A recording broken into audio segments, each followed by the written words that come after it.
السلام عليكم ورحمة الله تعالى وبركاته. الحمد لله رب العالمين، والصلاة والسلام على سيدنا محمد صلى الله عليه وسلم وآله وصحبه أجمعين. قال الله تعالى في القرآن العظيم: أعوذ بالله من الشيطان الرجيم، بسم الله الرحمن الرحيم. ومن يرغب عن ملة إبراهيم إلا من سفه نفسه ولقد اصطفيناه في الدنيا وإنه في الآخرة لمن الصالحين. إذ قال له ربه أسلم قال أسلمت لرب العالمين. صدق الله مولانا العظيم. قال رسول الله صلى الله عليه وسلم: هم الأخسرون أو كما قال عليه الصلاة والسلام.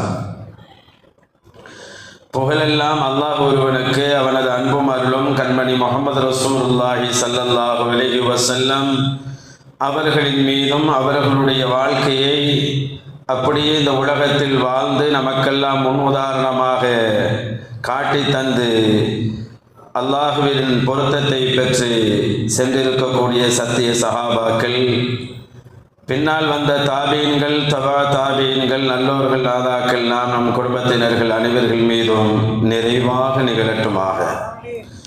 அல்லாஹு தஆலா புனிதமான இந்த இரவிலே நாம் கேட்க இருக்கக்கூடிய அவனுடைய குர்ஆனுடைய விளக்கத்தையும் அதை பற்றி உள்ளான சில தகவல்களையும் அல்லாஹு தஆலா பயனுள்ளதாக ஆக்கி தருவானாக, சத்தியமானதாக ஆக்கி தருவானாக.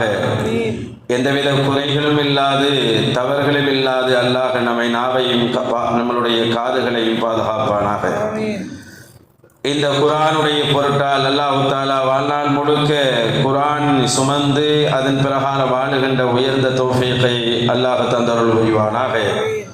உலகத்தில் ஏற்பட்டிருக்கக்கூடிய எல்லா விதமான அசாதாரண நிலைகளையும் அகற்றி அமைதியான, இயல்பான, பாதுகாப்பான வாழ்க்கையை உலக முஸ்லிம்கள் யாவருக்கும் அல்லாஹ் தந்தருள் புரிவானாக. ஆமீன். அன்பானவர்களே, வாரந்தோறும் பார்த்து வருகிற தப்சீருடைய பயானிலே இந்த வாரம் சூரத்துல் பக்ராவினுடைய 130வது வசனம், இந்த வசனத்தையும் அதை தொடர்ந்து 131வது வசனம் ஆகிய 2 வசனங்களையும் இந்த வாரம் நாம் பார்க்க இருக்கிறோம். அந்த 2 வசனங்களும் என்ன கருத்துக்களை சுமந்திருக்கிறது, என்ன செய்திகளை சொல்ல இருக்கிறது என்று நாம் பார்ப்பதற்கு முன்னால் இதனுடைய பொருளுரையை தெரிந்து கொண்டாலேயே இது நமக்கு இதற்குள் இருக்கக்கூடிய தகவலை நாம் புரிந்து கொள்ள முடியும். நாம் சென்ற வாரம் பார்த்ததை போலவே நபி இப்ராஹிம் அலைஹிஸ்ஸலாத்து வஸ்ஸலாம் அவர்களுடைய அற்புதங்களையும் அவர்களுடைய இஹ்லாஸையும் அவர்களுடைய பணிவையும் அவர்களுடைய அல்லாஹ்வின் நெருக்கத்தையும் இந்த வசனம் சொல்லித் தருவதை காண முடியும். பாருங்கள், அல்லாஹ் சொல்லுகிறான்: வமை யர்கப மில்லத்தி இப்ராஹீம. நபி இப்ராஹிம் அலைஹிஸ்ஸலாத்துடைய மில்லத்தை விட்டு, மார்க்கத்தை விட்டு புறக்கணிப்பவன் யார்?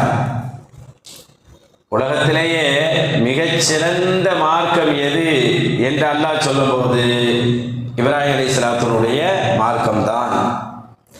அதுக்கு என்ன பெயர்? மில்லத் இப்ராஹிம். நம்ம நபி ஸல்லல்லாஹு அலைஹி வஸல்லத்துக்கு அல்லாஹ் ஆரம்பத்தில் காட்டி தந்தது எந்த மில்லத்தை? இந்த மில்லத் இப்ராஹிமை தான்.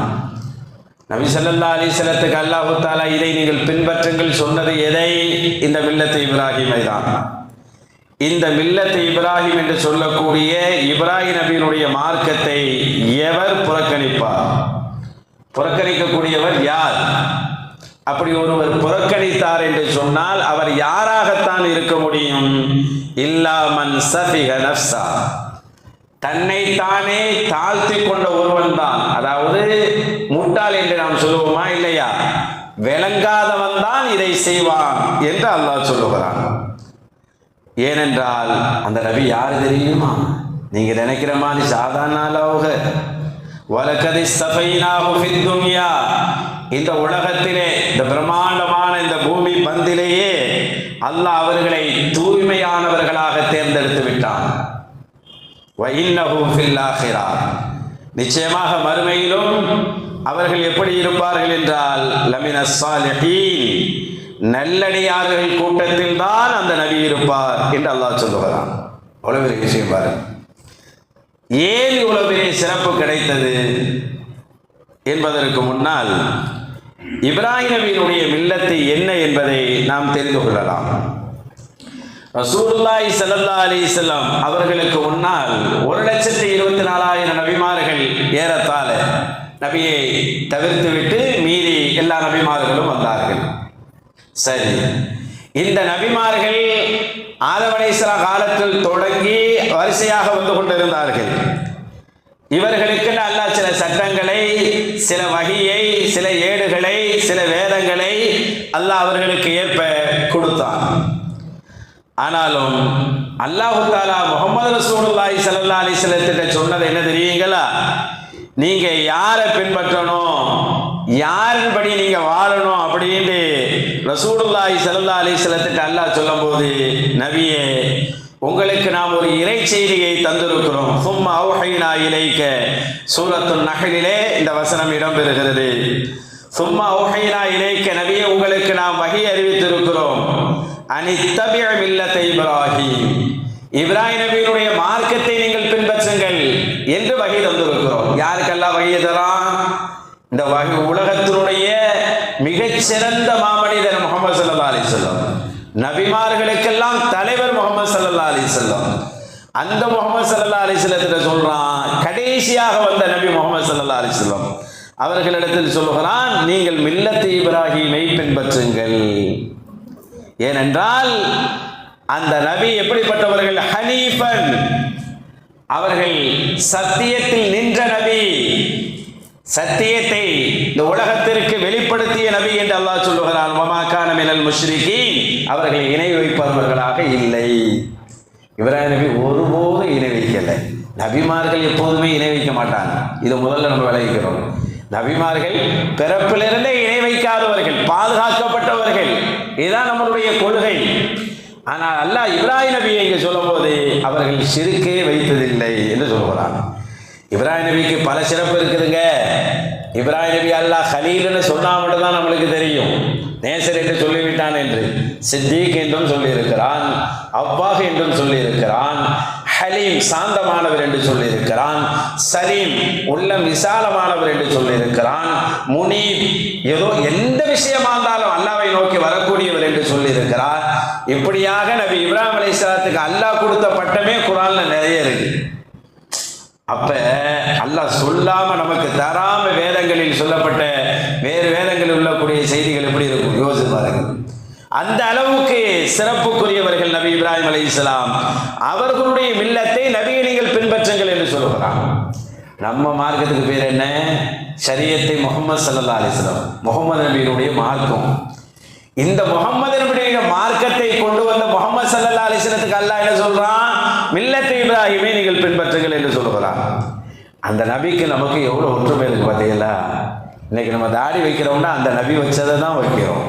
மீசையை கத்தரிக்கிறோம்னா அந்த நபி வச்சதை தான் நம்ம கத்தரிச்சுக்கிட்டு இருக்கிறோம். கத்னா செய்யறோம்னா அந்த நபி செஞ்சதுனால தான் நம்ம செஞ்சுக்கிட்டு இருக்கிறோம். ரசூலுல்லாஹ் நம்மளுக்கு அதை சுன்னத்தாக்கினார்கள். ஆமாதானே? அக்குள் முடி எடுப்பதிலிருந்து குர்பானி கொடுப்பதிலிருந்து ஹாஜிகளை சொல்லவே வேண்டாம். ஹாஜிகள் செய்கின்ற எல்லா வேலைகளுமே அவர்கள் செஞ்சார்கள் என்று செய்கிறோம். அவர்கள் செஞ்சார்கள் என்றால் அந்த இடத்துல நாமும் சந்தோஷப்படுறோம். அவர்கள் ஓடினார்கள் என்றால் நாமும் அந்த இடத்துல ஓடுகிறோம். அவர்கள் இங்கே கொஞ்சம் உட்கார்ந்தார்கள் என்று சொன்னால் நாமும் உட்கார்ந்து இருக்கிறோம். அவர்கள் என்னெல்லாம் செஞ்சார்களோ அதெல்லாம் நம்மளை செய்து கொண்டு இருக்கிறோம்.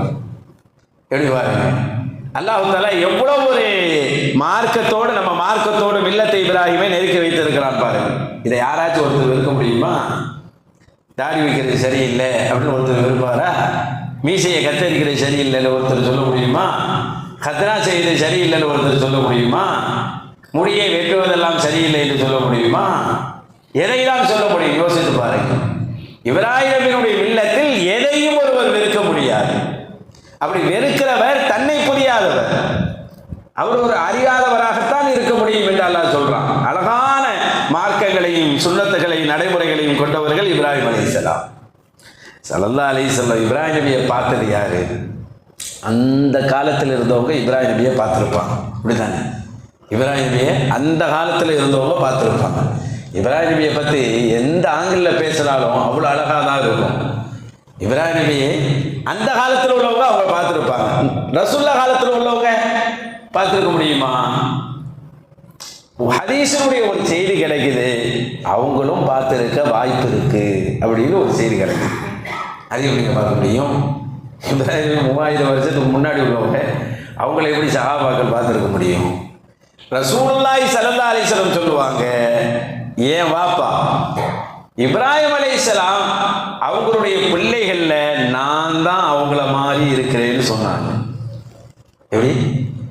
இப்ராஹிம் நபி மாதிரி இருக்கிறது இப்ராஹிம் நபியினுடைய பிள்ளைகள்ல நான் தான் சொன்னாங்க.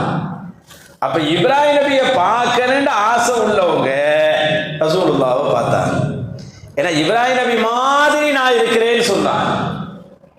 அப்ப ஏறத்தாழ ரசூலுல்லாஹ்வை பார்த்தவர்களுக்கு 2 விதமான பாக்கியம். ஒன்று முகமது நபியை பார்க்கலாம், ரசூலுல்லாஹ் நேசித்த தன்னுடைய தந்தை என்று சொன்ன, தன்னுடைய பாட்டனார் என்று சொன்ன, தன்னுடைய ஷேக் என்று சொன்ன இப்ராஹிம் நபியினுடைய அந்த தோற்றத்தையும் ரசூலுல்லாஹ் வழியாக பார்க்க முடியுது. எவ்வளவு பெரிய பாக்கியம் கிடைச்சிருப்பார். ரசூலுல்லாஹி ஸல்லல்லாஹு அலைஹி வஸல்லத்துக்கு இப்ராஹிம் நபி மேல ரொம்ப பாசம் உண்டு. ஆமாவா இல்லையா? ரொம்ப பாசம் ரசூலுல்லாஹ்வுக்கு அதிகமான பாசம் இருந்தது. அதனால தான் அல்லாஹ் அந்த இப்ராஹிம் மில்லத்து இப்ராஹிமை நீங்க பின்பற்றுங்கன்னு சொன்னான் அல்லாஹ். நம்மளுக்கு எது பிடிச்சிருக்கோ அதை வாப்பா வாங்கி கொடுப்பாங்களா இல்லையா? வாப்பா நம்ம மேல பாசம் இருந்தா ரசூலுல்லாஹ்வுக்கு ஒன்று பிடிச்சிட்டா அல்லாஹ் இடையே செஞ்சிருவான். இப்ராஹிம் நபியை ரொம்ப பிடிக்குங்கிறதுனால மில்லத்து இப்ராஹிமை நீங்க பின்பற்றுங்கன்ட்டு அல்லாஹ். அதுவும் ஒரு காரணம், விளக்கங்கள்ல அதுவும் ஒரு விளக்கம். ரசூலுல்லாஹ்வுக்கு ஆம்பளை பிள்ளைங்க சின்ன வயசுலேயே மூத்தாயிட்டாங்கல்ல. ஆம்பளை பிள்ளைங்க பிறப்பாங்க மூத்தாயிடுவாங்க. நீங்கள் படிச்சிருப்பீங்க, காசிம் பிள்ளை பிறந்தாங்க மூத்தாயிட்டாங்க. ரசூலுல்லாஹ்வுக்கு ஆம்பளை பிள்ளைங்கிறது ரொம்ப நாள் வாழலை.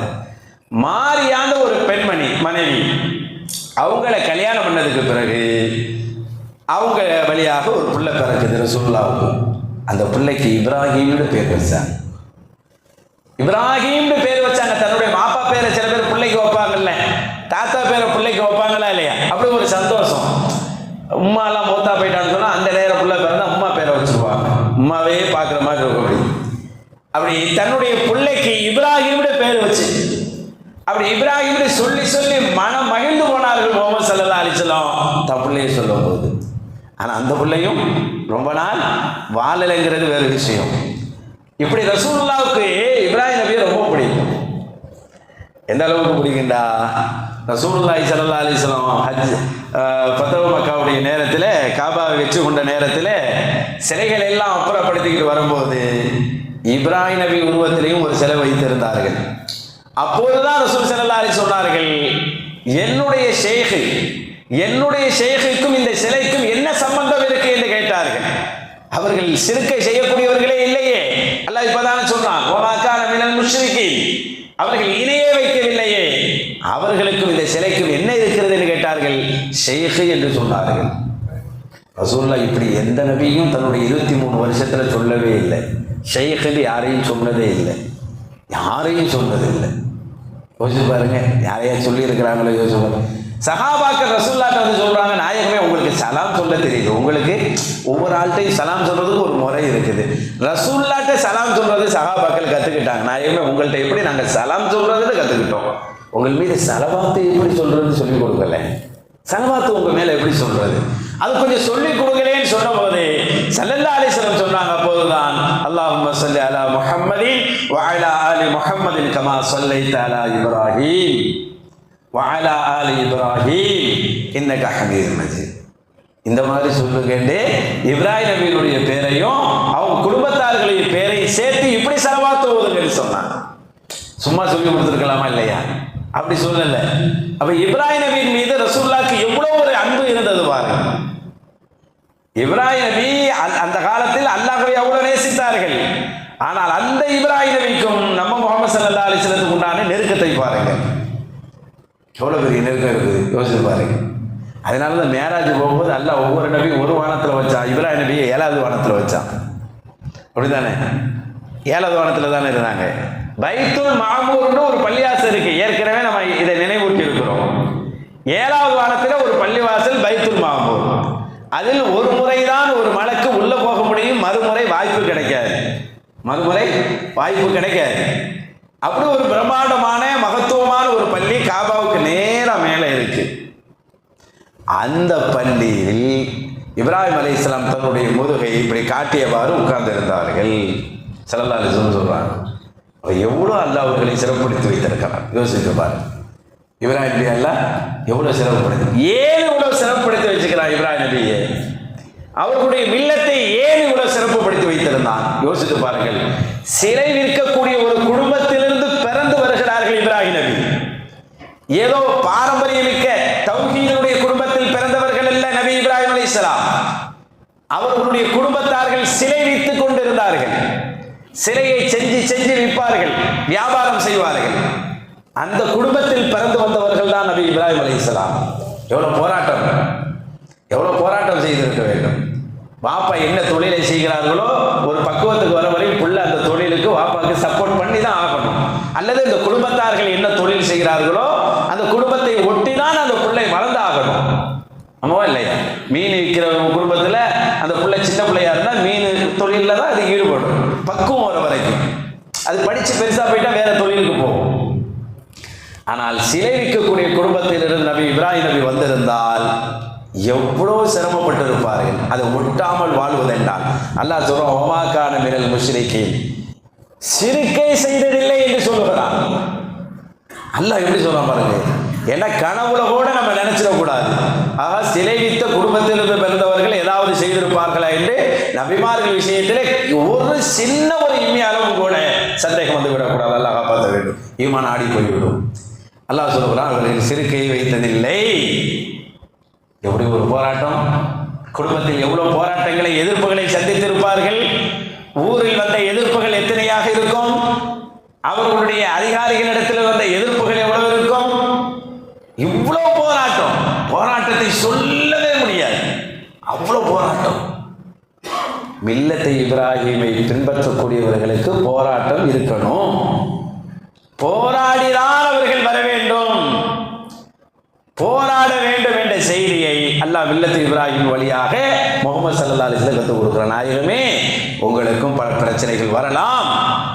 வருகின்ற போது மில்லத்து இப்ராஹிமை கொண்டிருந்த இப்ராஹிம் நபிக்கு எவ்வளவு பிரச்சனைகள், போராட்டங்கள், எதிர்ப்புகள் வந்ததோ அதுபோன்று உங்களுக்கும் ஏற்படும். பட்டால் உங்கள் வாப்பாவை நீங்கள் பாருங்கள் என்று அல்லாஹ் ஆறுதல் சொல்லுகிறான். இப்படிப்பட்ட மார்க்கம் அது. யோசித்து பாருங்கள், அல்லாஹ் கத்துனா செய்யுங்கன்னு 80 வயசுல சொல்லும் போது 80 வயசுல ஒரு கோடாரியை தூக்கி கத்துனா செய்யறாங்கன்னா எவ்வளவு பெரிய விஷயமா இருக்கும். எதுவும் இருக்குதா? யோசித்து பாருங்க. அதாவது 80 வயசுங்க, 80 வயசுல ஒரு கோடாரியை தூக்கி கத்துனா அல்லாஹ் உடனேலாம் பண்ண சொல்லலைங்க, பண்ணுங்கன்னு தான் சொல்லலாம். அது எப்படி செய்யணும், இன்னைக்கும் சரி அது செய்யறதுக்குன்னு ஆள் இருக்கிறாங்க, அதுக்குன்னு சில கருவி இருக்குது, இப்படிலாம் இருக்குது. இன்னைக்கு ஹாஸ்பிட்டலில் போயிடும், அன்னைக்கு கூட ஒரு முறையோடு தான் செய்யணும், கண்டவங்களாம் செஞ்சிட முடியாது. அப்போ அதுக்கு முன்னாடி எந்த பயிற்சியும் இல்லை, எந்த மாடலும் இல்லை. ஒரு கோடாரியை எடுத்துக்கொண்டு வெட்டுவதென்றால் அது எப்படி, அல்லாவே கேட்டு விட்டான், ஏன் இப்ராஹிம் இப்படி பண்ணீங்கன்னு கேட்டான். ஏன் இப்படி பண்ணீங்க, நான் செய்யுங்கன்னு தான் சொன்னேன், அதற்குரிய வழிகளை நீங்க கேட்டிருக்கலாமே, ஏன் இப்படி செஞ்சீங்கன்னு நபி இப்ராஹிம் நபிட்ட அல்லாஹ்வே கேட்டான். நபி இப்ராஹிம் அலைஹிஸ்ஸலாம் சொன்னார்கள், அல்லாஹ்வே நீ சொன்ன உத்தரவை கொஞ்ச நேரம் கூட தள்ளி போட எனக்கு மனமில்லை என்று சொன்னார். நீ ஒன்று செய்யின்னு சொன்னதுக்கு அப்புறம் சரி செய்வோம் அப்படின்னு எனக்கு வராது மனசு. அதனாலதான் சித்திக்குன்னு ஒரு பேரு. உலகத்தில் என்ன நடந்தாலும் கவலைப்பட மாட்டார்கள், ஆனால் அல்லாஹ்விடத்தில் ஒரு வார்த்தை என்று சொன்னால் பெருசாக நினைப்பார்கள். அவங்களுக்கு பேர் சித்தி. அல்லாஹ் எப்படி இப்ராஹிம் நபி வச்சிருக்கிறான் பாருங்க. அவர்களுக்கு இதை பத்தி எல்லாம் கவலை இல்லை. இதுக்கு பிறகு என்னென்ன பிரச்சனை வரும்லாம் கவலை இல்லை. அல்லாஹ் சொல்லிட்டா செஞ்சுட்டாங்க. அது எப்படி அல்லாஹ் சொல்றான்? 131வது வசனம் எப்படி வருது பாருங்க. ஏன் அவர்களுடைய மில்லத் இப்ராஹிம் கூட உயர்ந்தது என்றால், அவர்கள் ஏன் இந்த உலகத்தில் தேர்ந்தெடுக்கப்பட்டவர்களாக இருக்கிறார்கள், மறுமையில் சாலியாக இருப்பார்கள் என்றால், இது கால லஹு ரப்புஹு அஸ்லிம். அல்லாஹ் சொன்னான், கட்டுப்பட்டிருங்கன்னு சொன்னான். அல்லாஹ் இப்ராஹிம் கிட்ட கட்டுப்பட்டிருங்கன்னு சொன்னான், அடிபடிஞ்சிருங்கன்னு சொன்னான். உடனே என்ன செய்யணும்? நம்மளாம் என்ன சொல்லுவோம்? எதுக்கு கட்டுப்படணும், எதில் கட்டுப்படணும் இப்படிலாம் கேள்வி கேட்போம்ல. அவங்க அப்படிலாம் கேட்கல. காலாஸ்லம் கட்டுப்பட்டுறாப்பே அப்படின்ட்டாங்க. சில பேர்லாம் கேட்க மாட்டாங்க. வாப்பா அது போய் செஞ்சுட்டு வந்துடுமா? சரி வாப்பா நான் போயிட்டு வந்துடுவாப்பா. என்ன என்ன செய்யணும், ஏது செய்யணும், என்னதை செய்ய, அப்படிலாம் கேள்வியே இல்லை. அப்படி ஒரு சரணடைகிறது. அல்லாஹ் கட்டுப்படுங்கன்னு சொன்னா என்னத்தை கட்டுப்படணும்னு கூட ஒரு கேள்வி கேட்கல, கட்டுப்பட்டுட்டேன்னு சொல்றாங்க. கட்டுப்படுன்னு சொன்னோட கட்டுப்பட்டுட்டேன்னு சொல்றாங்க. எப்படி சொல்லுகிறார்கள்? அஸ்லம்து லி ரப்பில் ஆலமீன், அகிலத்தின் ரப்பான அல்லாஹ்வுக்கு நான் கட்டுப்பட்டு விட்டேன். கட்டுப்படுன்னு சொன்னோட கட்டுப்பட்டுட்டேன்னு சொல்றாங்க. அவ்வளவு பெரிய விஷயம். யோசிச்சு பாருங்க. இந்த வார்த்தையை வாயால சொல்லல, நடைமுறைப்படுத்துகிறார்கள். எப்படி நடைமுறைப்படுத்துறாங்க? கொஞ்சம் போய் உங்க மனைவியே பாலைவனத்தில் விடுங்கன்னு சொன்னா கொண்டு போய் விட்டுட்டாங்க. உங்க மகனை கொண்டு போய் அறுத்துருங்கன்னு சொன்னா அல்லாஹ் கனவில அதுக்கு கொண்டு போயிட்டாங்க. கேள்விலாம் இல்லை, இப்படிதான் இருக்கணுமா, இப்பதான் இருக்கணுமா, ஏன் கொஞ்சம் தள்ளி அறுக்கலாமா, இல்லை வேற பிள்ளையா இருக்கலாமா, எந்த கேள்வியும் கேட்கல. எந்த கேள்வியும் கேட்கல. எங்கேயாச்சும் கேள்வி கேட்டாங்கன்னு வருதா? அல்லாஹ் சொன்ன உத்தரவுக்கு எங்கேயாச்சும் மறு கேள்வி கேட்டாங்கன்னு வருதா? உத்தரவுக்கு மறு கேள்வியே கேட்கல. அல்லாவே சொல்றான், பல சோதனைகளை கொடுத்துக்கிட்டே இருந்தோம் இப்ராஹிம் நபிக்கு, எல்லாத்தையும் முழுசாக முடிச்சுட்டாங்கிறான். அல்லாஹ் முழுசா முடிச்சு விட்டாங்க அப்படின்னு அல்லாஹ் சொல்றான். அப்படி ஒரு நபி இப்ராஹிம் அலைஹிஸ்ஸலாத்து வஸ்ஸலாம். ரசூலுல்லாஹி ஸல்லல்லாஹு அலைஹி வஸல்லம் சொர்க்கத்துக்கு போன மேராஜில், சொர்க்கத்துக்கு போன சமயத்தில் ஒரு பெரிய தோட்டத்தை ஒன்று பார்த்தாங்க. பெரிய தோட்டம், பல பூக்கள் இருந்துச்சு, பலவிதமான, சொல்ல முடியல, அதனுடைய அழகை சொல்ல முடியல, அவ்வளவு அழகானது. அதுல பயங்கரமான அந்த சொர்க்கத்தில் ஒரு பெரிய அழகான உருவத்தில் ஒரு மாமனிதர் உட்கார்ந்து இருந்தார். சுத்தி அழகழகான பிள்ளைகளா உட்கார்ந்து இருந்தாங்க. எல்லாம் அழகழகா இருக்கிறாங்க. அப்ப இப்ராஹிம் அலைஹிஸ்ஸலாத்து வஸலாம், ரசூல் ஸல்லல்லாஹு அலைஹி வஸல்லம் அவர்கள் கேட்டாங்க, யார் இது அப்படின்னு கேட்டாங்க. இது யார் இதுன்னு கேட்டாங்க. ஒரு அழகழகான குழந்தைகள் உட்கார்ந்து இருக்கிறாங்களே, நடுவில் ஒரு பிரம்மாண்டமான அழகில் இருக்கிறார், யார் இது அப்படின்னு கேட்டாங்களாம். அப்பதான் அங்கே ஜிப்ரீல் அலைஹிஸ்ஸலாம் சொன்னாங்களாம், ஹாதா இப்ராஹிம், இவர் தான் இப்ராஹிம் அலைஹிஸ்ஸலாம் என்று சொன்னார். அல்லாஹ் எவ்வளோ அவர்களை மறுமையிலே சிறப்புப்படுத்துவான் என்பதை இந்த காட்சிகள் எல்லாம் நமக்கு சொல்லுது பாருங்க. யாரெல்லாம் முன்னாடி பிள்ளைகள் இறந்து விட்டார்களோ, பருவ வயதை அடையும் முன்னாடி பிள்ளைகள் இறந்துருப்பாங்களா இல்லையா, இந்த பிள்ளைகளை எல்லாம் அல்லாஹ் அழகுபடுத்தி அப்படி உட்கார வைத்ததாக ஒரு விளக்கம் சொல்லுவார். எப்படி பாருங்க, அல்லாஹ் எவ்வளோ உயர்வுபடுத்தி வைத்திருக்கிறான். ஏனென்றால் செய்யுங்கள் என்று சொன்னவுடன் செய்து விடுவார். இது அத்தியது. இதுல ரெண்டு விஷயம் இருக்குது. ஒன்று தவக்கல்னு ஒன்று இருக்குது, இன்னொன்று சலாமத் அஸ்லம்துன்னு ஒன்று இருக்குது, இன்னொன்று ஃபவல்துன்னு ஒன்று இருக்குது. 3 வார்த்தை சொல்லுவாங்க. தவக்கல் துண்டா அல்லாஹ்வை பொறுப்பு சாட்டுறது, தவக்கல் துவாலல்லான்னு சொல்லுவோமா இல்லையா? வீட்டை விட்டு வரும்போது தவக்கல் துவாலல்லா, அல்லாஹ் மீது பொறுப்பு சாட்டுறேன் அப்படின்னா என்ன அர்த்தம்டா? நம்ம ஒரு வக்கீலை பார்த்து ஒரு பொறுப்பு கொடுக்குற மாதிரி வச்சுக்கிறீங்க. அவர் என்ன செய்வார்? நம்ம வேலையை எடுத்து செய்வார். அந்த வழக்கை நம்ம வழக்கு தான் அவர் எடுத்து செய்வார். ஆனால் அவர் செய்கிறாரா இல்லையா, எந்த அளவு செய்கிறாரு, செஞ்சுட்டாரான்னு ஒரு சின்ன சந்தேகத்திலேயே அவரை ஃபாலோ பண்ணுவோம். ஆனால் நம்ம ஓரளவு நிம்மதி இருந்தாலும் கொஞ்சம் ஃபாலோ பண்ணுவோம். இதுக்கு பேர் தவக்கல். நம்ம இந்த கட்டத்துக்கு இன்னும் வரல. இன்னொன்று அஸ்லம்து இருக்குது. அஸ்லம்துன்னு சொன்னால் சரணாகதி அடைஞ்சிடுறது, அப்படியே சரணாகதி அடைஞ்சிடுறது. அந்த சரணாகதின்னு சொன்னால் இது எப்படின்னு சொன்னால், இதுக்கு ஒரு உதாரணம் சொல்கிறேன்னா, ஒரு குழந்தை இருக்குது. ஒரு குழந்தை எடுத்துக்கிறேங்க. அது சின்ன வயசில் பால்குடி பருவத்தில் அதை திட்டுங்க, ஒரு தாய் திட்டினாலும் அந்த தாய்கிட்ட தான் போகும். பேசினாலும் தாயிட்ட தான் போகும், கதை சொல்றதா இருந்தாலும் தாயிட்ட தான் போகும், சாப்பாடு வேண்டாலும் தாயிட்ட தான் போகும், எதுவா இருந்தாலும் தாயிட்ட தான் போகும், எது சொல்றதா இருந்தாலும் தாயிட்ட தான் போகும், தாயே அடிச்சாலும் தாயிட்ட தான் போகும். இதுக்கு பேரே அஸ்லம்து என்பார்கள். அல்லாஹ் சொன்னான், அஸ்லிம், நீங்க சரணாகதி அடைஞ்சிருங்கன்னு சொன்னோன்னே இப்ராஹிம் நபி அஸ்லம்து, நான் அப்படியே சரணாகதி அடைந்து விட்டேன், அடிபணிந்து விட்டேன் என்று சொன்னார்கள். அல்லாஹ் என்ன சோதனை கொடுத்தானோ அல்லாஹ்ட்ட போவாங்க. அதனால தான் அல்லாஹ் முனீபு என்று சொல்லுகிறான் இப்ராஹிம் நபியை. அல்லாஹ் கஷ்டம் கொடுத்தாலும் அல்லாஹ்ட்ட தான் போவாங்க, அல்லாஹ் மகிழ்ச்சியை கொடுத்தாலும் அல்லாஹ் தான் போவாங்க. நெருப்புல தூக்கி போட்டாச்சு, ஜிப்ரீல் அலைஹிஸ்ஸலாம் வந்தாச்சு, உதவி செய்யமான்னு கேட்டாங்க. ஏன் உதவி செய்ய நீங்க வந்தீங்க? போட்டவன் யாரோ அவன் அல்லவா உதவி செய்ய வேண்டும், போட்டது அவன் தானே. இங்கே இருப்பது அவனுக்கு விருப்பம் என்றால், அவனுடைய நாட்டம் என்று சொன்னால் நான் இருக்கிறது தானே சரி. அப்ப அதை எப்ப எடுக்கணுமோ அப்ப அவன் எடுத்துக்கொள்வான் என்று அந்த உதவியை அங்கே வாங்கல. சோதித்தாலும் சரி அல்லாஹ்வின் பக்கமே போவார்கள், ஒரு குழந்தை மாதிரி. இதை விட இன்னும் ஒன்று இருக்குது. இது என்னன்னு கேட்டா ஃபபத்து என்று சொல்லுவாங்க. மொத்தமாக அப்படியே பொறுப்பை விட்டுறது, அல்லாட்டையே முழுசாக அல்லாட்ட ஒப்படைச்சிடுறது. இதுக்கு ஒரு உதாரணம் சொல்றதா இருந்தா, இதை ஹஸால் இமாம் விளக்கத்தை சொல்லுவார்கள். இதுக்கு உதாரணம் சொல்வதாக இருந்தால், ஒரு மையத்து மாதிரி, மையத்தை குளிப்பாட்டும் போது இருந்திருந்தால் நமக்கு தெரியும். அவரை குளிப்பாட்டக்கூடியவர் என்ன செய்வார்? தண்ணியில் ஊற்றுவார், இங்கிட்டு பரட்டுவார், இங்கிட்டு தண்ணியை ஊற்றுவார், தேய்ப்பார், அப்புறம் இந்த சைடு பரட்டுவார், தண்ணியில் ஊற்றுவார், பரட்டுவார், தலையில் ஊற்றுவார், காதை தடவுவார், ஒன்றும் சொல்ல மாட்டார் மையத்து. அவர் எங்கிட்டு பரட்டினாலும் அப்படியே பரண்டு கிடப்பார், இப்படி பரட்டினாலும் பரட்டுவார், கையை தூக்குனாலும் தூக்குவார், ஒன்றும் சொல்ல மாட்டார். ஏன் இவ்வளோ நேரம் தலைக்கு தண்ணியை ஊற்றுறீங்கன்னு கேட்க மாட்டார். இவ்வளோ ஊற்றிட்டீங்கல்ல, ஏன் முட்டுக்கால் நினைக்கலன்னு கூட சொல்ல மாட்டார். என்னை ஒரு சைடாக இவ்வளோ தூரம் நிப்பாட்டி வச்சிருக்கிறீங்க, வலிக்குதே, ஜனாசாவுக்கு ரொம்ப வலிக்கும் இல்லையா? குளிப்பாட்டுறது அதுக்குன்னு சில முறைகள் இருக்குது. ஜனாசாவுடைய சம்பந்தமாக வரும்போது சொல்லுவோம், அவ்வளோ செய்தி இருக்குது. ஜனாசாவுக்கு அவ்வளோ கஷ்டமா இருக்கும். ஏன்னா இப்படி ஒரு பக்கமாக போட்டு வச்சிருக்கிறீங்களே, வலிக்குதேன்னு கூட சொல்ல மாட்டார். தன்னையே ஒப்படைச்சிருவார் குளிப்பாட்டுறவர்கிட்ட. யார் குளிப்பாட்டுறாங்களோ அவங்கள்ட்ட தன்னையே அவர் ஒப்படைச்சிருவார். நீ என்ன வேண்டாலும் பண்ணு, நீ என்ன வேண்டாலும் பண்ணு அப்படின்னு சொன்ன மாதிரியே தான் அவர் கிடப்பார்.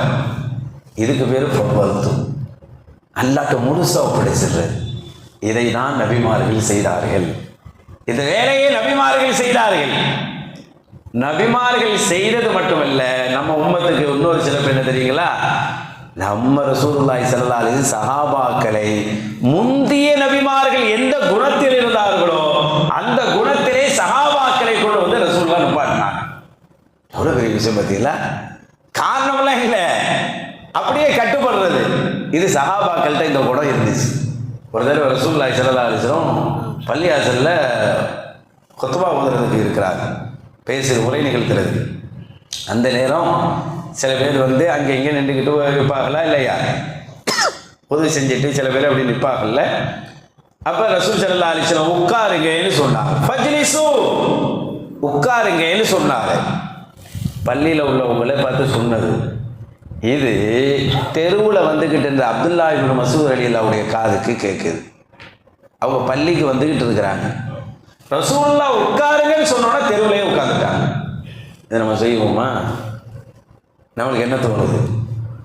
தெருவிலேயே உட்காந்துட்டாங்க. எவ்வளோ பெரிய சஹாபி அப்துல்லா இப்னு மஸ்ஊத் ரலியல்லாஹு பற்றி எவ்வளோ ஹதீஸ் வருது, எவ்வளோ ஹதீஸ் அறிவிச்சிருக்கிறாங்க, அவர்களுடைய சிறப்புகள் எவ்வளவு. ஆனால் அவர்களுக்கு என்ன ரசூலுல்லாஹ் எங்கே கொண்டு நிப்பாட்டி இருக்கிறான் பாருங்க. அல்லாஹ் சொல்வானா இல்லையா, அதீவுல்லாஹ வ அதீவுர் ரசூல், அல்லாஹ்வுக்கும் கட்டுப்படுங்கள், அல்லாஹ்வின் தூதருக்கும் கட்டுப்படுங்கள் என்று சொன்னான். எப்படி அல்லாஹ்வுக்கு கட்டுப்படுறது? சொன்னோன்னு செஞ்சிடுறது. அஸ்லிம், நீ அடை, சரணாகதி அடை என்று சொன்னால் அடிபணிந்து விட்டேன் என்று சொல்லுவது. அடிபணின்னு சொன்னால் அடிபணிந்து விட்டேன் என்று சொல்வது. ரசூலுல்லாஹ் உட்காருன்னு சொன்னோன்னே சஹாபாக்கள் அங்கேயே உட்கார்றாங்க. அப்புறம் செய்தி கேட்டு ரசூலுல்லாஹ் ஆள் அனுப்பி உங்களை உட்கார சொல்லல, அவங்க ரோட்டில் உட்காரதை தெரிஞ்சுக்கிட்டு வெளியே போய் சஹாபாக்கள் உங்களை உட்கார சொல்ல கூப்பிட சொன்னாங்கன்னு சொல்லி கூட்டிகிட்டு வந்தாங்களாம். எப்படி பாருங்க, அந்த வார்த்தைக்கு எவ்வளோ முக்கியம். காதில் உழுந்துட்டா உட்கார்ந்துருவாங்க. யாரை சொன்னாங்கிறதுலாம் கேள்வி இல்லை. இதுதான் அஸ்லம். இதுக்கு பேர் தான் அடிபணிதல் என்று சொன்னால் இதற்கு தான் பேர். இந்த குணம் நபி இப்ராஹிம் அலைஹிஸ்ஸலாத்து வஸ்ஸலாம் அவர்களிடத்தில் இருந்தது. அதனாலதான் இப்ராஹிம் நபி என்ன கேட்டாலும் அல்லாஹ் கொடுத்தான். மூசா நபிட்ட அல்லாஹ் சொல்லுவானா இல்லையா, நீங்கள் எனக்காக நீங்கள் ஆகிவிட்டால் உங்களுக்காக நான் ஆகிவிடுவேன். எனக்காக நீங்க ஆகி பாருங்க, உங்களுக்காக நான் ஆகிவிடுவேன் என்று அல்லாஹ் சொன்னான். ஆமா இல்லையா? இப்ராஹிம் நபி கேட்டாங்க, அல்லாஹுவே என்னை பற்றி பின்னால் வரக்கூடியவர்கள் எல்லாம் பேசும் அளவுக்கு என்னை கண்ணியமானவனாக ஆக்கிவிடு என்று சொன்னார்கள். ஒரு துவா கேட்டாங்க. அந்த துவாவை அல்லாஹ் ஏற்றுக்கொண்டானா இல்லையா? யூதர்கள் கொண்டாடுகிறார்கள் எங்க நபி என்று, நசராணிகள் கொண்டாடுகிறார்கள் எங்க நபி என்று, முஷ்ரிக்கீன்கள் கொண்டாடுகிறார்கள் எங்க நபி என்று, நாமும் கொண்டாடுகிறோம் அவர்கள் எங்க நபி என்று. எங்கேயாவது யாராவது விட்டு கொடுக்குறாங்களா? எங்க நபி என்று எல்லோரும் கொண்டாடுகிறோம். எத்தனை நபிமார்கள் வந்திருக்கிறாங்களா இல்லையா? இந்த நபியை கொண்டாடுகிறோம். ஏனென்றால் அல்லாஹ்வுக்கு முற்றிலுமாக வழிபட்டவர்களில் நபிமார்கள் எல்லாம் அந்த நிலைதான். அல்லாஹ் நமக்கு உதாரணம் காட்டுவது நபி இப்ராஹிம் அலைஹிஸ்ஸலாத்து வஸ்ஸலாம் அவர்களே அல்லாஹ் உதாரணம் காட்டுகிறான். இந்த ஆயத்தை அல்லாஹ் எப்ப இறக்குறான்னு சொல்லும் போது பல கருத்து தஃப்சீர்ல போடுறாங்க. பல கருத்து இருக்கு. இந்த அஸ்லமத்துக்கு ஒன்று சரணடைகிறது, இன்னொன்று அடிமையாகிறது. நீ அடிமையாக என்று அல்லாஹ் சொன்னான், அடிமையாகி விடுகிறேன் என்று இப்ராஹிம் நபி சொல்லிட்டாங்களாம். இப்படி ஒரு தஃப்சீர்ல இப்படி ஒரு அர்த்தம் போடுறாங்க. ரசூலுல்லாஹி ஸல்லல்லாஹு அலைஹி வஸல்லம் பிடிச்ச வார்த்தையை அடிமைங்கிற வார்த்தை தான். அதனால தான் ரசூலுல்லாஹ் அந்த வார்த்தையை பிடிச்சுக்கிட்டாங்க. இப்ராஹிம் நபிகிட்ட அல்லாஹ் சொன்னது நீ அடிமையாகி விடு, அடிபணிந்து விடு என்று சொன்னால் அடிமையாகி விடு, நான் அடிமையாகி விடுகிறேன் என்று சொன்னார்கள் இப்ராஹிம் அலைஹிஸ்ஸலாம். அந்த அர்த்தமும் வைக்கணுங்கிறாங்க. ரசூலுல்லாஹ் மேராஜ் போயிட்டு வந்தாங்களா இல்லையா? என்னென்ன பார்த்துட்டு வந்தாங்க? யாரும் செய்ய முடியாத சாதனை தானே செஞ்சாங்க. செஞ்சுட்டு துனியாவுக்கு வந்துட்டாங்க. அடுத்த நாள் கேள்வி கேட்டாங்க, நீங்க சந்திச்ச அல்லது உங்களை சந்தோஷப்படுத்தின பெரிய விஷயம் எதுன்னு கேட்டாங்க. மேராஜுக்கு போயிட்டு வந்திருக்கிறாங்க. ஒருத்தர் அமெரிக்கா போயிட்டு வந்தா அவர்கிட்ட எங்க போன இடத்துல உங்களுக்கு பிடிச்ச இடம் எதுன்னு கேட்டா அவர் அங்கே உள்ள ஏதாவது சிறப்பா சொல்லுவார். ஏதாவது ஹஜ் உம்ராவுக்கு போயிட்டு வந்தவங்கள்ட்ட கேளுங்க, சிறப்பா சொல்லுவாங்க. அப்ப ரசூலுல்லாஹ் மேராஜுக்கு போயிட்டு வந்து அடுத்த நாள் கேட்கிறாங்க, உங்களுக்கு பிடிச்ச ஒரு நிகழ்வு எது அப்படின்னு கேட்டப்ப ரசூலுல்லாஹி ஸல்லல்லாஹு அலைஹி சொன்னார்கள், அல்லாஹ் என்னை தன்னுடைய பேரோடு இணைத்து அடிமை என்றானே அதுதான் பிடித்திருந்தது என்று சொன்னார். அல்லாஹ் மேராஜ் கூட்டி போகும்போது சுப்ஹானல்லதி அஸ்ரா பி அப்திஹி, என் அடிமையை நான் அழைத்து சென்றேன் என்று அல்லாஹ் சொன்னானே அதுதான் எனக்கு சந்தோஷமா இருந்தது என்று சொன்னார். எனக்கு அதுதான் சந்தோஷமாக இருக்குது என்று சொன்னார். எப்படி யோசிச்சு பாருங்க. ரசூலுல்லாஹ் கால் வீங்க தொழுகுவார்கள். கால் வீங்க தொழுகிறத பார்த்து ஆயிஷா அம்மா, உங்களுக்கு தான் முன்பின் பாவங்கள் எல்லாம் மன்னிக்கப்பட்டு விட்டது நாயகமே, எதற்கு இவ்வளவு தொழுக வேண்டும் என்று சொல்லும்போது நான் நன்றி உள்ள ஆளாக இருக்க வேண்டுமே என்று சொல்லல, நன்றி உள்ள அடிமையாக இருக்க வேண்டுமே என்று சொன்னார்கள். நன்றி உள்ள ஒரு அடிமையாக அல்லாஹ்வுக்கு நான் இருக்க வேண்டுமே. ரசூலுல்லாஹ்வுக்கு அந்த அடிமைங்கிற வார்த்தை ரொம்ப பெரிய மகிழ்ச்சியான வார்த்தையாக இருந்தது. ஏனென்றால் அடிமை என்பது அல்லாஹ்வுக்கு முற்றிலுமாக அடிபணிந்து விடுவது. அல்லாஹ்வுக்கு அடிபணிகிற இந்த பழக்கம் அல்லாஹ்வுக்கு ரொம்ப பிடிச்ச பழக்கம். அதை இப்ராஹிம் நபிக்கு இருந்தது. இப்ராஹிம் நபி அல்லாஹ் பாராட்டி பேசுகிறான், அவர்களை சிறப்புப்படுத்தி பேசுகிறான். அவர்கள் குடும்பத்தார்களுக்கு அல்லாஹ் துவா செய்கிறான். யோசிச்சு பாருங்கள், அவர்களுடைய குடும்பத்தார்களுக்கு அல்லாஹ் துவா செய்கிறான். அப்படிப்பட்ட இன்னைக்கும் பாருங்க, அகில பைத்துன்னு சொல்றது ஒண்ணு அந்த குடும்பத்தை சொல்லுவோம், இல்ல ரசூலுல்லாஹ்வுடைய குடும்பத்தை இப்ப நம்ம சொல்லுவோம். குர்ஆன்ல அல்லாஹ் இப்ராஹிம் நபியோட குடும்பத்தை அகில பைத்துங்கிறான். மார்க்கத்தை நம்ம என்ன சொல்றோம்? ரசூலுல்லாஹ்வுடைய குடும்பம் அகில பைத்துங்கிறோம். அல்லாஹ்வுக்கு முற்றிலும் வழிபடுகின்ற குடும்பத்தை பார்த்தால் இப்ராஹிம் நபியோட குடும்பமே அப்படிதான் இருந்துச்சு. ஹாஜர் அம்மா எப்படி இருந்தாங்க, சாரா அம்மா எப்படி இருந்தாங்க, நபி இஸ்மாயில் அலைஹிஸ்ஸலாம் எப்படி இருந்தாங்க, நபி இஸ்ஹாக் அலைஹிஸ்ஸலாம் எப்படி இருந்தாங்க. ஒரு வார்த்தை சொன்னவுடன் கட்டுப்படுவது. வர்றாங்க வீட்டுக்கு இப்ராஹிம் நபி, இஸ்ஹாக் அலைஹிஸ்ஸலாம் வீட்டுக்கு. இஸ்ஹாக் நபி கல்யாணம் பண்ணி இருக்கிறாங்க. மனைவி மட்டும் மருமக மட்டும் வாசல்ல இருக்கிறாங்க. இஸ்ஹாக் நபி வேலைக்கு போயிருக்கிறாங்க. வந்தவங்க கேட்டாங்க, இப்ராஹிம் நபி எங்கம்மா உன் வீட்டுக்காரர் அப்படின்னு. வெளியே வேலைக்கு போயிருக்கிறாங்க அப்படின்னு. சரி எப்படி போயிட்டு இருக்குது அப்படின்னு கேட்டாங்க. கொஞ்சம் சிரமமா, கொஞ்சம் இப்படி தான் போகுது அப்படின்னு சிரமத்தை அங்கே வெளிப்படுத்தி சொல்ல ஆரம்பித்தாங்க மருமகள். ஆனால் எல்லாத்தையும் கேட்டு இப்ராஹிம் நபி போகும்போது சொல்லிட்டாங்க, வாசப்படி சரியில்லை, நிலப்படியை மாற்றிடு அப்படின்னு உங்கள் கணவர் வந்தால் சொல்லுங்க. கணவர் வந்தோடனே இஸ்ஹாக் அலைஹிஸ்ஸலாம் வர்றாங்க. வந்தோடனே கேட்டாங்க, எங்கள் வாப்பா வந்தாங்களோ அப்படின்னு கேட்டாங்க. எப்படி பாருங்க, நபிமார்கள் வந்து போனால் அந்த இடம் தானாகவே தெரியும். நபிமார்கள் நடந்து போனால் அந்த பாதை காட்டி கொடுக்கும். அல்லாஹ் அப்படி நபிமார்களே அப்படி வைத்திருக்கிறான். வாப்பா வந்தாங்களோடு இஸ்ஹாக் நபி கேட்டாங்க. ஆமாங்க, யாரோ ஒரு பெரியவங்க வந்தாங்க அப்படி. அதுதான் எங்க வாப்பா அப்படின்னு சொல்லி என்ன சொன்னாங்க, வாசப்படி சரியில்லையா, நிலப்படி அதை மாற்றணும்னு சொன்னாங்க. அப்படின்னா நீ உங்கள் வீட்டுக்கு போயிடுமா அப்படின்னு சொன்னாங்க. அவ்வளோதான் பேச்சு. வாப்பா சொன்னாங்கன்னோடனே பார்த்தீங்களா, அல்லாஹ்வை கட்டுப்பட்டுன்னு சொல்கிறான். அவங்க சொல்கிறாங்க அஸ்லம்து ரப்பே, நான் கட்டுப்பட்டுட்டேன்னு சொல்கிறாங்க. இங்கே அல்லாஹ்வுக்கு கட்டுப்பட்டதுனால அவங்களை கட்டுப்படுகிற பிள்ளைகளே அவர்களுக்கு அல்லாஹ் கொடுக்குறான் பாரு. சொன்னோன்னு கட்டுப்படுறாங்க. கட்டுப்படுறதுலேயே ஒரு விதம் இருக்குது பார்த்தீங்களா. அல்லாஹ் சொன்னது என்ன, அஸ்லிம் யா இப்ராஹிம் அப்படி சொல்லலை. அந்த வாசகம் அப்படி இல்லை. இது காலலஹு ரப்புஹு அஸ்லிம், கட்டுப்படு அப்படி மட்டும்தான் இருக்கு. இப்ராஹிம்ங்கிற வார்த்தை இல்லை. ஆனா இப்ராஹிம் நபி எப்படி ஆன்சர் பண்றாங்க, அஸ்லம்து லி ரப்பில் ஆலமீன், அகிலத்தின் ரப்புக்கு நான் கட்டுப்படுகிறேன் என்று சொல்றாங்க. எப்படி சொல்லலாம், கட்டுப்படுறேன் அப்படி மட்டும் சொல்லாமல. வாப்பா ஒருத்தர் சொல்றாரு ஒரு பையன், அதை போய் வாங்கிட்டு வந்துரு. சரி வாப்பா சரி அப்படின்னு சொல்லிட்டு போனா எப்படி இருக்கும், சரி வாப்பா அப்படின்னு சொல்லிட்டு போனா எப்படி இருக்கும். சரின்னு சொல்றதுல மரியாதை இல்லை. ஆனா ஆன்சர் வந்துருச்சு, கேள்வி கேட்ட ஆன்சர் வந்துருச்சு. ஆனால் அதுல ஒழுக்கம் இல்லை, அதுல அடிபணிதல் இல்லை. அல்லாஹ் கட்டுப்படு மட்டும் தான் சொன்னான். கட்டுப்படுறேன்னு மட்டும் சொல்லிட்டு போயிருக்கலாம். அகிலத்தின் ரப்பான அல்லாஹ்வுக்கு நான் கட்டுப்படுகிறேன் என்று நபி இப்ராஹிம் அலைஹிஸ்ஸலாம் சொன்ன இந்த வார்த்தை அல்லாஹ் இங்கே பாராட்டி பேசுகிறான். ஏனால் இப்ராஹிம் அலைஹிஸ்ஸலாத்து வஸ்ஸலாம் அல்லாஹ்வுக்காக எதையும் செய்யலாம் என்று சொன்னார்கள். பிள்ளையை அறுத்து கொடுக்கிறதல்ல, தன்னை கேட்டால் கூட அறுத்து கொடுத்திருப்பார்கள். தன்னை கேட்டால் கூட அறுத்து கொடுத்திருப்பார்கள். அப்படி ஒரு நிலையில் தான் இப்ராஹிம் அலைஹிஸ்ஸலாம் இந்த உலகத்தில் வாழ்ந்தார்கள் என்பதை இந்த வசனத்தினுடைய விளக்கத்திலே நம்மளுக்கு முஃபஸ்ஸிரீன்கள் சொல்லி தருகிறார்கள். அதனால தான் சில பேர் அல்லாஹ்வுக்கு முற்றிலும் கட்டுப்படும் போது அவங்களுக்கு அல்லாஹ் தஆலா கேட்கறது கொடுத்துடலாம் பார்த்தீங்களா. அல்லாஹ் அவங்க நினைக்காத மாதிரி கேட்கறது அள்ளி கொடுத்துருவான் பார்த்தீங்களா. யோசிச்சு பாருங்க, அவங்களே வேணாண்டாலும் தள்ளி கொடுத்துருவான்.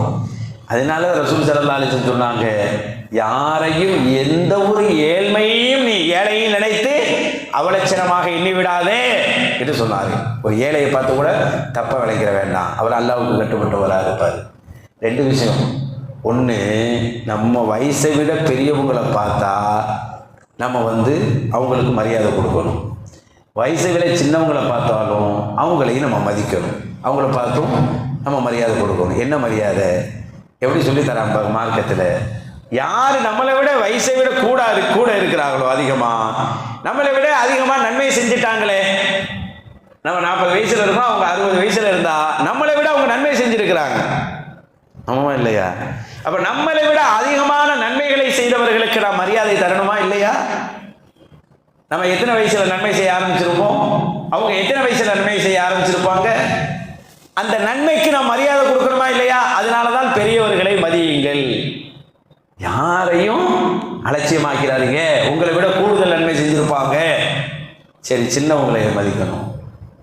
சின்னவங்களுக்கு சும்மா பாசம் கட்டினாவே போதும் தானே, அப்படிதானே வருது ஹதீஸ்ல. ஏன் சின்னவங்களை வைக்கண்டா, நம்மளை விட அவன் பாவம் கம்மியாக செஞ்சிருக்கிறான். நம்ம 40 வயசு, அவனுக்கு 20 வயசுன்னு வச்சுக்கிறோம். 40 வயசுல எவ்வளோ பெரிய மூட்டையாக பாவம் செஞ்சு வச்சிருப்போம், அவனுக்கு அந்த அளவுக்கு இருக்காது. அவன் பாவத்த அளவுல குறைஞ்சதுனால அல்லாஹ்வுக்கு நெருக்கமாக இருப்பான். அவர் நன்மையை அதிகம் செய்ததால் அல்லாஹ்வின் நெருக்கமாக இருப்பார். அல்லாஹ்வுக்கு நெருக்கமானவர்களை நீங்கள் அலட்சியப்படுத்தி விட வேண்டாம். அல்லாஹ்வுக்கு பிடித்தவர்களாக அவர்கள் இருப்பார்கள். அவர்கள் ஒன்று கேட்டால் கிடைச்சிடும். இப்ராஹிம் நபி என்ன கேட்டாங்க, அல்லாஹ்வே பிந்திய காலத்தில் வருகின்ற எல்லா மக்களும் என்னை மதிப்போடு பார்க்கணும். அந்த அளவுக்கு வச்சிருந்தாங்க. அல்லாஹ் வச்சுக்கிட்டான் பாருங்க. இன்னைக்கு இந்த உம்மத்து வரை இப்ராஹிங்கிற பேர் இப்பதான் குறைஞ்சு போச்சு. இப்ராஹிங்கிற பேர் அவ்வளோ இருக்கும். எந்த மகல்லாவை தொட்டாலும் இப்ராஹிம் என்ற பேர் இருக்கும், இஸ்மாயில் என்ற பேர் இருக்கும், இஸ்ஹாக் என்ற பேர் இருக்கும், வீட்டு பெண்களுக்கு ஹாஜிரா என்ற பேர் இருக்கும், சாரா என்ற பேர் இருந்து கொண்டுதான் இருந்தது. இங்கு மட்டுமல்ல, யூதர்களும் வைத்துக் கொண்டிருந்தார்கள். யூதர்கள் அந்த பேர் வைப்பார்கள், கிறிஸ்தவர்கள் பேர் வைப்பார்கள். கொஞ்சம் வித்தியாசம் இருக்கும், ஆனால் நோக்கம் இவர்கள் தான், இந்த குடும்பத்தினர்கள் தான். இப்படி எல்லோரும் அந்த பெயரை கொண்டாடி கொண்டிருந்தார்கள். அந்த அளவுக்கு இவர்களுக்கு மகத்துவத்தை அல்லாஹ் தருவதற்கு காரணம், அஸ்லீம், நீங்கள் அடிபணிந்து விடுங்கள், சரணடைந்து விடுங்கள் என்று சொல்ல போது, நான் அஸ்லம் தூ, உடனே சரணடைந்து விட்டேன் என்று நபி இப்ராஹிம் அலைஹிஸ்ஸலாம் சொன்னார்கள். அதுதான் அல்லாஹ் அவர்களை உயர்த்தி விட்டான். ஜுனைதுல் பக்தாதி ரலியல்லாஹு தஆலா ஒரு செய்தி ஒன்று சொல்லுவாங்க. என்னண்டா, அவங்க ஒரு தடவை ஒரு ஜனாசாவுக்கு போயிருந்தாங்க. யாருங்க? ஜுனைதுல் பக்தாதி. அவங்க பேரை மனசில் வச்சுக்கிறேங்க. ரலியல்லாஹு. ஜனாசாவுக்கு போன சமயத்தில் ஜனாசா வீடு எப்படி இருக்கும்? கொஞ்சம் கவலையாக, கஷ்டமாக, துக்கமாக தானே இருக்கும். அப்படி தானே இருக்கும், அப்படி தானே இருக்கும், அந்த மாதிரி தான் இருக்கும். அப்படி எல்லாரும் அவரவர் கவலையாக இருக்கிற போது ஒருத்தர் மட்டும் யாசகம் கேட்டுக்கிட்டு இருந்தாராம். ஒரு பெரிய மனுஷன் யாசகம் கேட்குறாரு. இந்த எல்லாத்தையும் ஒரு 5 ரூபா கொடு, 10 ரூபா கொடுங்க அப்படின்னு கேட்குற மாதிரி அப்படி எல்லாத்தையும். அந்த வீட்டில் இருந்து கேட்டால் எப்படி இருக்கும்? அந்த இடத்துல இருந்து கேட்டால் இப்படி ஒரு நிகழ்வை நம்மளாம் பார்த்துருப்போமான்டே தெரியல. அப்போ நம்மளுக்கே சங்கடமாக இருக்கும், என்ன இப்படி இந்த வீட்டில் வந்து இப்படி கேட்குறாங்களே, இந்த இடத்துல வந்து இப்படி கேட்குறாங்களே. ஜுனைதுல் பக்தாதி ரலியல்லாஹு தஆலா அவர்கள் பார்க்குறாங்க, இவ்வளோ பெரிய மனுஷனாக இருக்கிறாங்க. சொல்லலை, வாயில் சொல்லலை, மனசில் நினைக்கிறாங்க. ஜுனைதுல் பக்தாதி ரலியல்லாஹு, இன்னும் இவ்வளோ பெரிய மனுஷனாக இருக்கிறார், அவர் வசதி கம்மியாகவே இருக்கட்டுமே, மூத்தான வீட்டில் வந்தால் அப்படி யாசகம் கேட்குறது, வெளியே எங்கே போய் கேட்டாலும் பரவாயில்ல, மூத்தான வீட்டில் வச்சு அப்படி கேட்குறது இது சரியாக இருக்கா? இன்னும் இப்படி பண்ணுறாங்களே அப்படின்னு மனசில் நினைக்கிறாங்க. அவர் பாட்டுக்கு யாசகம் எடுத்தாங்க. அந்த சீதேவி எடுத்து வாங்கிட்டு போயிட்டாங்க. இவங்க ஜனாசாவில் கலந்துக்கிட்டாங்க. அன்றைக்கெல்லாம் ஜனாசாவில் கலந்துக்கிறது பெரிய பாக்கியமாக இருப்பாங்க. ஊர் சைடெலாம் இன்றைக்கும் சில ஊர் சைடு பார்த்தீங்கன்னா, நீங்கள் இந்த பட்டணங்கள்லாம் சைடு போனால் ஜனாசா வந்துட்டு அன்றைக்கி வெளியூருக்கே போக மாட்டாங்க. அதில் கலந்துக்கிறது தான் பிரதான வேலையே. ஜனாசா முடிச்சுட்டுனா மற்ற வேலை, எவ்வளோ பெரிய வேலையாக இருந்தாலும் பாட்டிடுவாங்க. அது சொந்தக்காரன்லாம் இல்லை, ஊருக்காரர், அவ்வளோதான். ஏன்னா அவ்வளோ நன்மை இருக்குது அந்த ஜனாசாவுக்குண்டு. சரி, ஜனாசாவில் கலந்துக்கிட்டாங்க.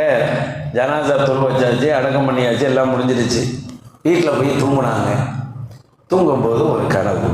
தூக்கத்தில் அல்லாஹு தஆலா அந்த தலைமுறைகளுக்கு எப்படி அவர்களை அல்லாஹ் வைத்தாண்டா, அவர்கள் தவறு செய்ய நினைக்கவே இல்லை. அப்படி தன்னறியாமல் தவறு நடக்கின்ற போது அதை சரி செய்வதற்காகவே கனவை கொடுத்துருக்கிறாங்களா. அவங்க இதை சரி செய்யறதுக்கே கனவு வரும். நமக்கெல்லாம் கனவு எப்படி வருது? கனவு ஒன்று வந்துச்சு. கனவுல சொர்க்கத்தை பார்க்குறாங்க. சொர்க்கத்தை பார்க்குறோம், அல்லலாம் அந்த மாதிரி நசீப் அல்ல நமக்கு தரட்டும். சொர்க்கத்தை கனவுல பார்க்கணும். அப்போ சொர்க்கத்தை கனவுல பார்க்குறாங்க. பார்த்தா அதில் ஒரு தாம்பலம், பெரிய சகன் மாதிரி ஒரு பெரிய தாம்பலம், அது ஒரு மூடி போட்டு மூடப்பட்டிருக்கு. ஏதோ ஒன்று உள்ளே இருக்கு.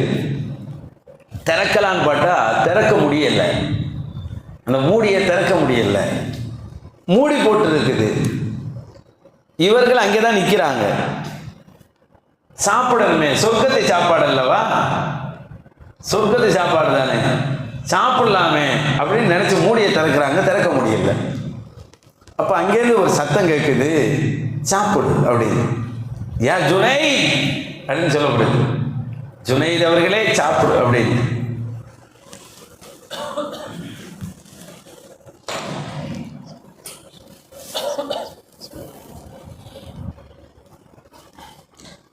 அன்பானவர்களே, அப்போ அந்த தூக்கத்தில் கனவுல சொல்லப்பட்டுச்சான், ஜுனைத் அப்படின்னு கூப்பிட்டு சொல்லப்பட்டுச்சான், சாப்பிடு அப்படின்னு சொல்லப்பட்டுச்சான்.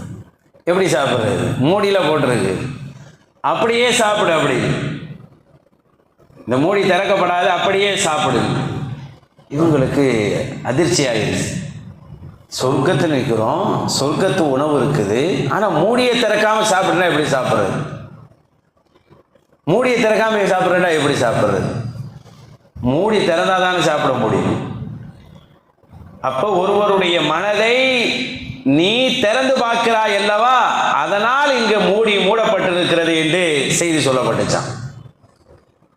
தூக்கம் கலைஞ்சோன்னே அவரை தேடி போய் மன்னிப்பு கேட்கலான்னு ஓடுறாங்க. அந்த ஊருக்காரராக இருக்கலாம், யாராக இருக்கலாம் அப்படின்னு தேடி பார்த்தா ஆளையே காணோம். அப்புறம் நைட்டு வரையும் தேடுறாங்க.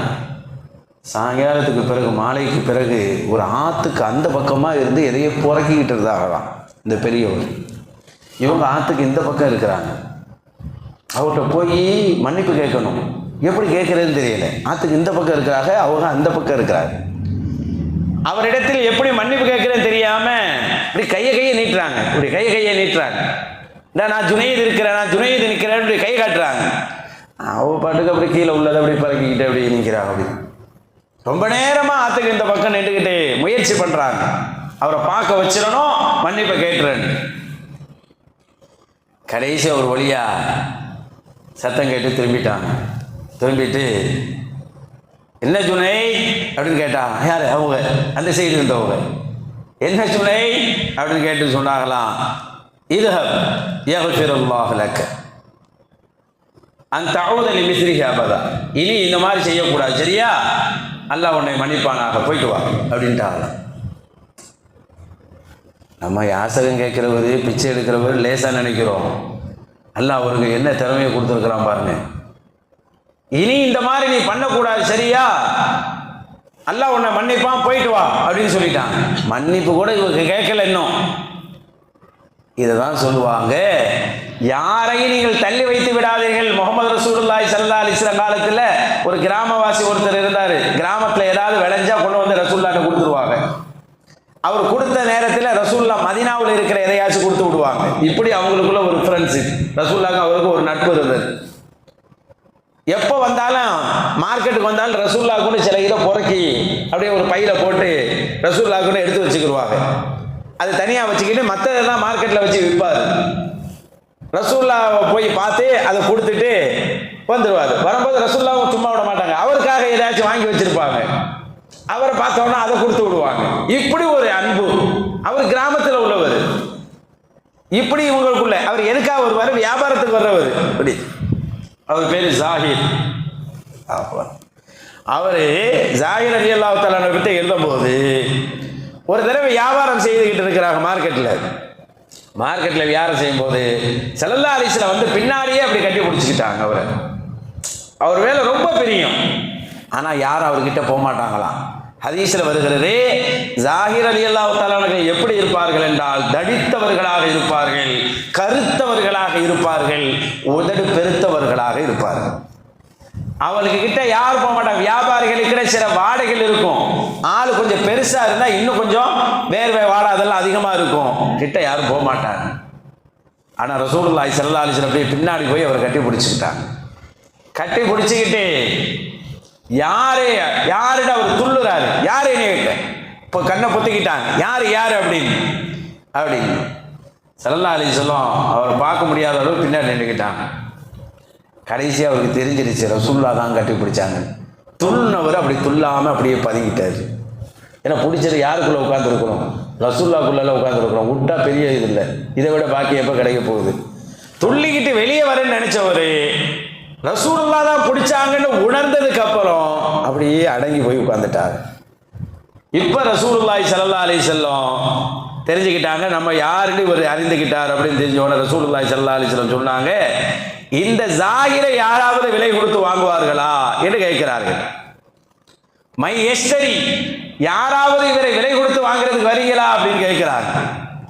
அவர் சொல்றாரு, நான்லாம் விலைக்கு போக மாட்டேன் நாயகமே, என்னையெல்லாம் எவரும் விலைக்கு வாங்க மாட்டாங்க அப்படின்ட்டு.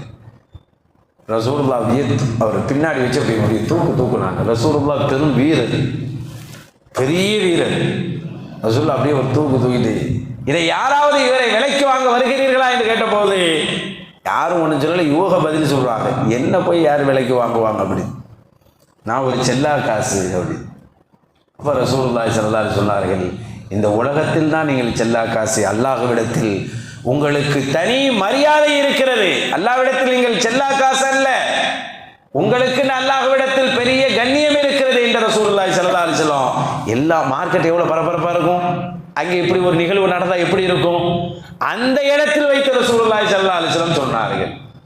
என்னண்டா அல்லாஹ்வுக்கு கட்டுப்பட்ட ஒருத்தருக்கு அல்லாஹ் எவ்வளவு நெருக்கத்தை கொடுப்பாங்கிறதுக்கு ரசூலுல்லாஹி ஸல்லல்லாஹு அலைஹி வஸல்லத்தினுடைய தோழர்கள் வழியாக பல பாடங்களை ரசூலுல்லாஹி ஸல்லல்லாஹு அலைஹி வஸல்லம் சொல்லி தந்தார்கள்.